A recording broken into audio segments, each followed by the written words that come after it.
Hey everyone, Ed here. This was going to be a longer video. I know when I first got the Mobiscribe, I told you all that, I wanted to give it its due. I wanted to talk about it in depth, but I also was pretty honest about the fact that I see this as a universal reader. And the reason this device, I was able to purchase it at the time for $99. An exceptional deal. I mean, regular price for this device was around the $279 mark. What it does for that $99 price point is really amazing. It's cheaper than any other e-reader out there. And I've really enjoyed it as an e-reader. Still has that buggy Amazon page swipe issue, but I can't get rid of that. And I don't know what's causing that. Sometimes it does it, sometimes it doesn't. Functions very well with the rest of the readers. But I do want to talk about the writing.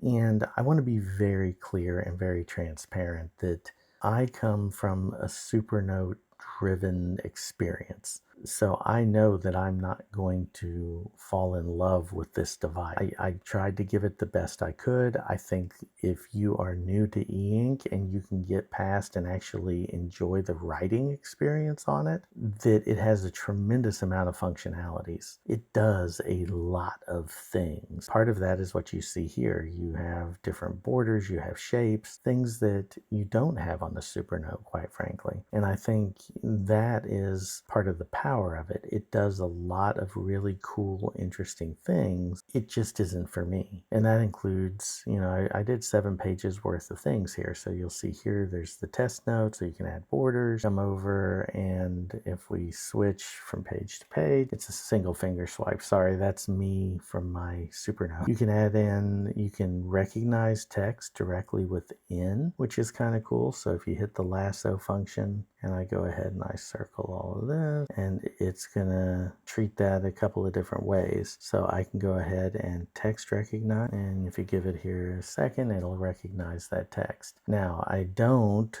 and see, there you go. So I can say insert or replace, and see, I inserted it, so it put it over. But at the same time, that's something that for me isn't a big deal.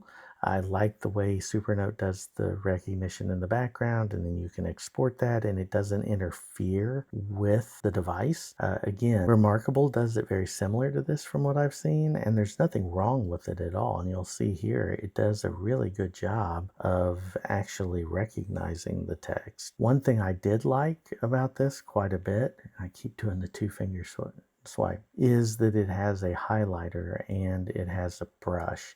So you'll see I did a lot of different things here with the pressure sensitivity and with the different, the highlighter tool, which again, I actually like quite a bit. You'll see here I went to the brush tool and then I made it larger, and that turns you into a highlighter, and you can control your colors from there as well. I really enjoy, probably my favorite thing is the ballpoint pen. So if I'm gonna go, there's your highlighter, which is over here at the side. And you've got all these different styles. You've got the brush, you've got a fountain pen, got a mechanical pencil, and these are 3 different things that you can set. So you can set multiple, ways of dealing with what you want to do, and then you can go deeper into those settings. I personally like the ballpoint pen the best. This is my favorite. It writes really well. The latency is good. I'm not a fan of the soft nib, so that's going to be my personal bias. But you can see it writes really well, and it does a good job. What this has that the Supernote doesn't have is just the sheer amount of different tools.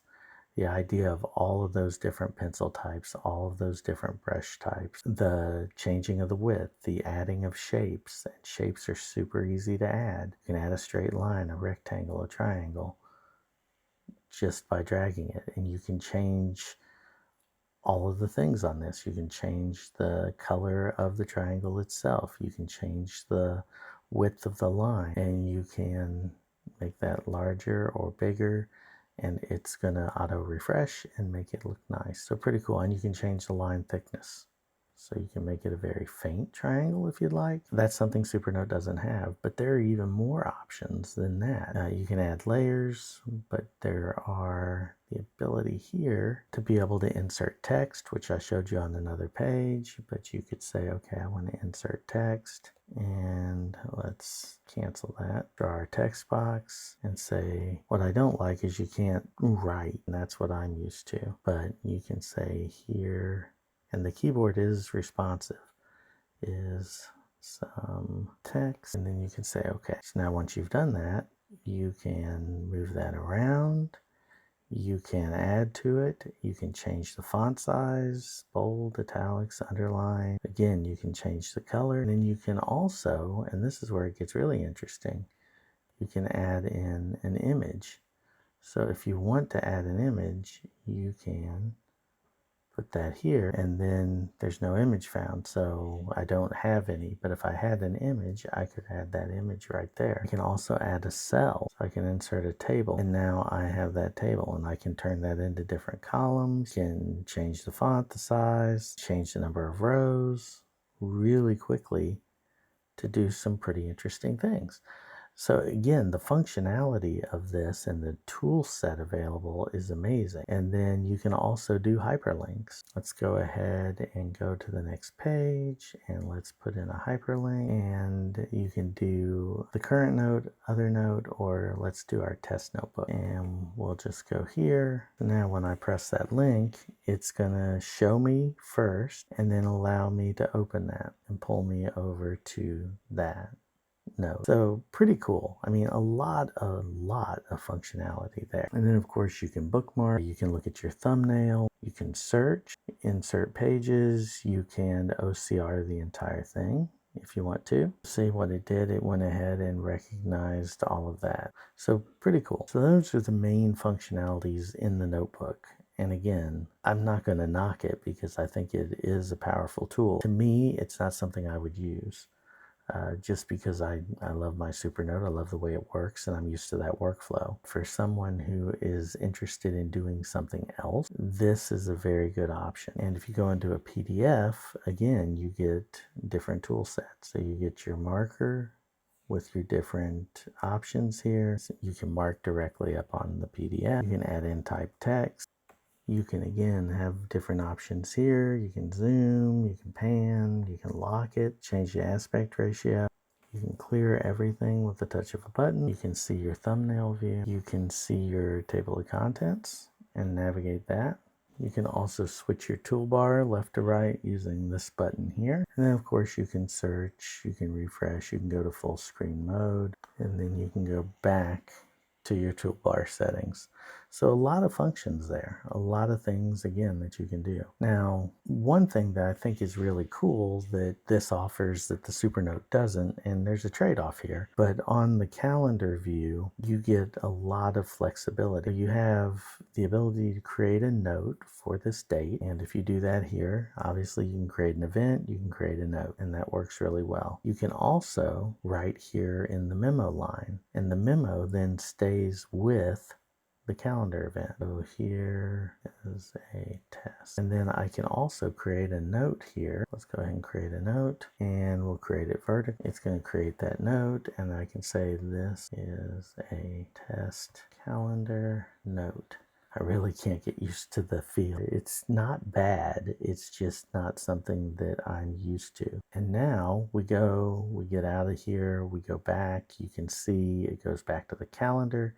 You have your memo down here, so this may be something important you want to keep track of.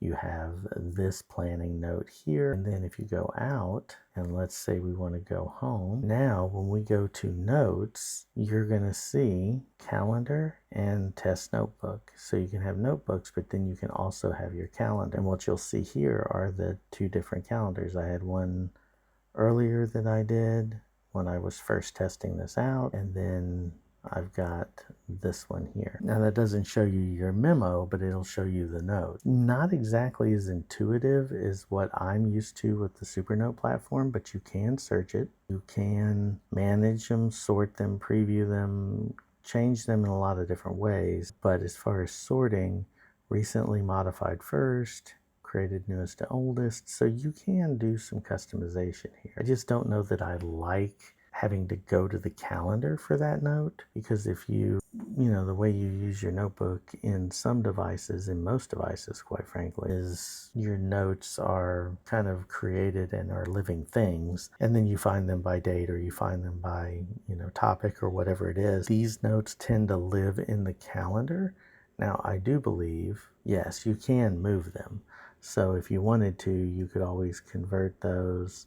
Well, as a matter of fact, you can't move them. Yeah, so you can back up, you can convert, but you can't move them. So to me, that's a flaw. That's something that this device does, and it doesn't integrate with Google Calendar. It doesn't integrate with, it doesn't have a to-do function. Now, again, none of these are deal breakers. If you're just trying to replace paper and have a small pad in your pocket, and you can get over the writing feel, there's no wrong way to do this. I mean, there's really not. It is a nice little device. The eraser on the Stylus works really well. It won't work on this because I don't have it. It's not handwritten. So let's go back to something I handwrote. So it works really well on anything you've handwritten. If you add in a text box or something like that, it's not going to work. You'll notice that works really well. And again, it depends what type of eraser that you want it to be. In a pinch, would this be something that I could use?